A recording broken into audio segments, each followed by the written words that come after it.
guys, what's up? It's ItsAnnaLouise, and for today's video I thought that it would be a really good idea to sit down with you guys and kind of talk through some of the things such as the responsibilities and stuff like that that goes into breeding betta fish, because I get so many people on the daily always telling me how I've inspired them to breed betta fish, or they're gonna breed betta fish, or they want to, and they're always asking me for a lot of different advice.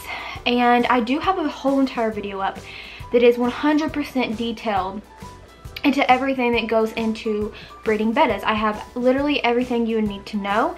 That is all in a video that I filmed last summer, but I am thinking of redoing it just so it's, you know, more relevant, I guess, and up closer in my feed of videos for people. I'm thinking about redoing it. But still, it is there. But I still get a lot of people, you know, like questioning me, especially a lot of younger, like, kids questioning me. And I mean, I am so thankful that I inspire people to breed. I think that's amazing, and I think that's wonderful, and it is so sweet, and it does touch my heart. There's just a few things that I thought that you guys really needed to know, especially if you are really wanting to try breeding, because where it does seem very fun and exciting, especially in the beginning, like when you're first thinking about it and you think about all the possible fun things that, you know, can come out of it, it definitely sounds very promising and fun, but there are so many responsibilities that actually go into breeding betta fish. So that's where I thought I would sit down today and kind of talk to you guys about some of the responsibilities that come in with it, because so many people don't realize or really think through the responsibilities that come through, like, with the breeding. And I've helped so many people this way. Like, I've had to remind them, well, you know, what are you gonna do about this? What are you gonna do about that? And then they realize that, oh, they really can't breed right now, and they thank me for, like, telling them these things so that they can know, like, oh, I probably shouldn't be doing this. So I just decided to make a little video just to go a little bit in depth on the actual responsibilities, so that you can decide whether it is good for you or not. So, okay, throughout this video, I will be, like, putting some, like, little clips in so you can actually see visuals of the things that I'm talking about. But there are a very select few key points that I want to talk about today, and that is space, money, and time. So these are three of the absolute most important things of it all. And a lot of this is what people don't really think about. So the very first thing we're going to talk about is space, and you have to have a lot of space. A lot of space. Now, the materials for actually breeding these bettas, they're not the most fancy per se. And if you are a younger child, your parent, and you have to get parents' permission. I mean, a lot of parents will probably not be okay with a lot of these supplies just sitting around your house, because I mean, if you don't have, like, a designated, like, area or room for, like, animals or something like that, then you're gonna have to utilize space in your house, and a lot of people are not gonna be up to that, because it is not the most attractive, I guess, you know, to basically to have around your house. So space is a big thing. I have literally rooms and rooms full of stuff. I do have 2 main rooms dedicated to my breeding. That is my main den area, which we are about to end up remodeling. It is my outside area. It's where I stay tons of the time. So it is in my den, and then connected to my den is my laundry room, which I call my fish room, which is where I keep a lot of the supplies. So those 2 rooms is where I keep a lot of it. But as you can see, they are very, very spaced out. And I literally have the whole entire breeding tank in here.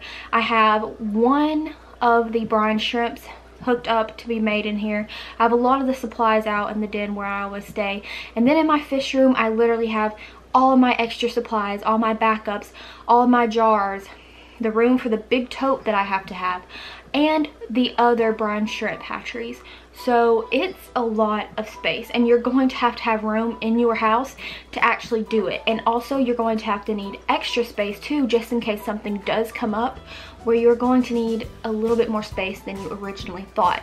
So this literally could take up multiple rooms in your house, and you yourself, if you're older, have to be okay with that or realize that, or if you're younger, your parents are going to have to be okay with that as well. So another thing that I want to kind of touch on really fast before I go on to the next, like, main bullet point is the fact that, and this really, I don't really see a way where you can get around this. Because I mean, at the very beginning when I didn't know a whole lot about breeding, I explored other options, but I just really don't see there being another option. Is these babies, they have to be fed live food. Living, breathing, swimming baby brine shrimp. It just kind of has to be.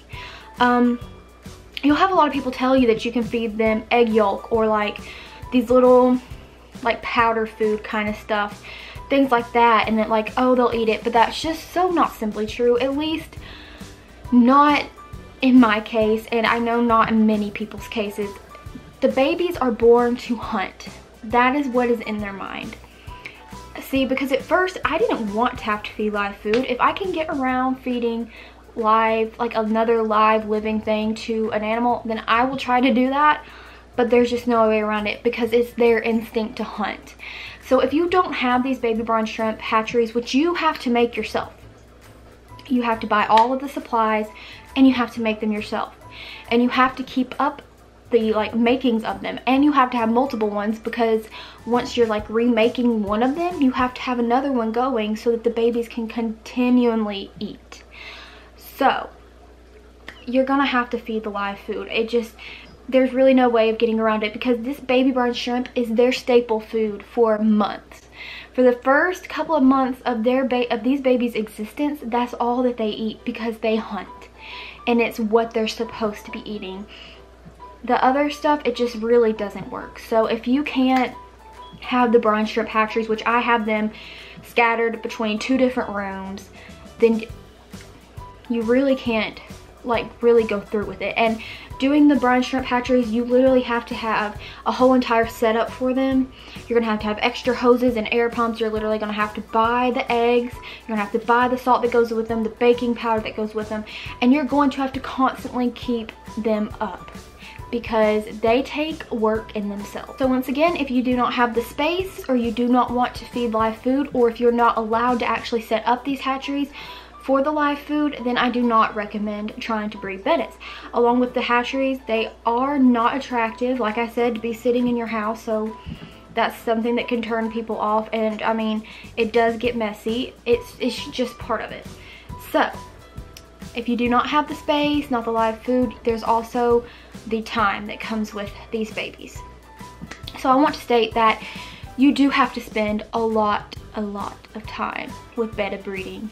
If you have like a full-time job to where you're already just absolutely enamored by it, and you're already worn out all the time, and you just want to come home and relax, or if you are a younger child and you have school every day of the week, then I do not recommend probably doing this, because really, like I said, it takes a lot of time. When you already have the babies, you wake up in the morning, you have to feed them in the morning, you have to feed them in the middle of the day, and you have to feed them at night. So they get 3 meals a day. There's all the feeding. You also have to keep up the upkeep. Like I said, with the brine shrimp, that takes time to clean your stuff out, remake the, like, I don't know what you would call it, but you would have to, you know, remake the batch, I guess you could say, of food. You have the cleanings you need to do, the extra spot cleanings you need to do. And when they're babies and you're raising them in the grow out tank, you have to do water changes every day to every other day, and big water changes too. So if you don't have time for all of that, or if you're a kid and you cannot do that on your own, then I definitely do not recommend trying to breed right now, because they're also going to get to where they're growing up, and then you're going to have to start the jarring process, which means that you're going to literally have to take them all out and put them into jars. You're going to have to put them into the tote, make sure that the tote is warm, to make sure the jars are warm. There's so many things that go in it that takes time. And there's also that point where you have to look and say, well, something could go wrong, so you're going to need like extra time built in. So basically, if you're already like really stressed enough, and you're already just like absolutely like worn out every day with your schedule already, then I totally would not put this on top of all of that, because it is a lot. But so far we do have taking up space, the brine shrimp hatchery ordeal And we also have time. Another thing that comes with time is I normally spend like literally around an hour to 2 hours a night with these guys. I can literally be up to 11:30 at times working with these guys. And when they get in their jars and have to be cleaned every single solitary day, you're doing water changes on individual jars with individually heated up water that can literally take hours. So that is literally another thing, because I have to heat up the water individually to get it warm. Like, I have my whole entire system worked out, and the system that I do, it works perfectly for me. I like it and I don't plan on changing it, but it does take time. And no matter really what system you do, it's gonna take time. So with all those water changes that build up, it's gonna be a lot. So one more little like checkpoint that I wanna hit before I move on to the other bullet point that I have is that you have to kind of take into mind how many babies you're gonna have. A lot of people think, oh, well, it won't be a big deal, you know, like I'll just have some and it's not gonna be a big deal. But no, you can literally have in the hundreds of babies, literally. So if you are not prepared to literally have like 300 or 400, like you have to be prepared for everything. If you're prepared for like the least amount of bettas you can have, you have to be prepared that you may get hundreds of babies too. And so like, what are you gonna do then? Because that even brings up the cost more. Which brings me into the last bullet point of cost. Now, doing this is not cheap. And if you are a young child who doesn't have a job and you're like in school, then you know, you're probably gonna have to rely on your parents' money, and this does cost a lot. Because you have tons of different supplies that have to go into this. You have to be able to buy your breeding pair themselves. You have to be able to have a tank. You have to be able to have the proper type of filter, which is a sponge filter, and the proper type of tubing with the air thing. You have to have multiple brine shrimp hatcheries with all of their supplies that comes with it. You have to have a really good heater plus another really good heater to have both going on at the same time with your jarred babies and your non-jarred babies. Depending on how many babies you have, which could be in the hundreds, not just 100, but like 2, 3, 4, whatever, 100 babies, you're gonna have enough money to buy the jars that they have to go in. You're gonna have enough money to buy all the different foods that they need. You're gonna have enough money to have medicines if they get sick.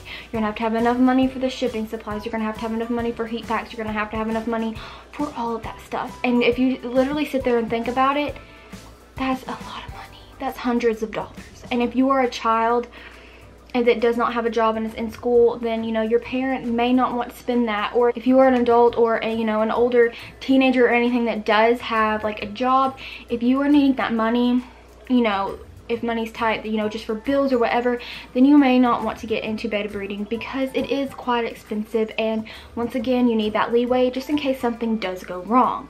Now, along with the cost and things like that, I do want to touch on just really fast at the end here about the selling. Let's say that you did like breed and you have all these different betta fish and it comes time to selling. You're gonna have to think, what are you gonna do with all those fish? Because what if you can't sell them? Like, what if you don't have the platform to sell them on? What if you don't have a local, you know, fish store that will take those fish? Like, what if you can't sell them on the internet, like on eBay or, you know, whatever? You're really, if you are gonna do this, you really have to take into account being able to sell these guys. Like, that's one thing that I've helped a lot of people with. I've like, you know, brought it up to them, well, like, how are you gonna sell them? And then they'll realize that they can't, or like they don't know, and then they realize like, oh, I don't think I can do this. So just know that you're gonna have to know at least ahead of time how you're going to sell your fish, and if you feel comfortable enough knowing that that is a safe, good way to sell them, because you're literally gonna have all these fish's lives in your hands. And that's what I always think about, like, you literally have the lives of these fish. You want them to have the best life possible. So you want to make the absolute best decision for them, because if, you know, you can't like sell them, then like what's going to happen? Or just in general in the whole entire process, just make sure to think about the fish and their lives and, you know, how you're going to do everything. So I think I pretty much, on the responsibility level, I think I pretty much did touch everything. I just really hope that this helped somebody if you are thinking about going into betta breeding. I hope this helped if you are kind of confused on if you should do it or not. That's what I really want to be able to help you guys with. So I really hope that you did get helped, and I hope you enjoyed this video and just getting to hear about things. So if you did, please make sure to give this video a big thumbs up and make sure to subscribe to my channel, which you can do by hitting right here, and you can watch another of my videos by clicking right here, and it would mean the world to me if you would do so. And I hope you guys have a great day or night or whenever whenever you're watching this, and I'll see you guys in my next video.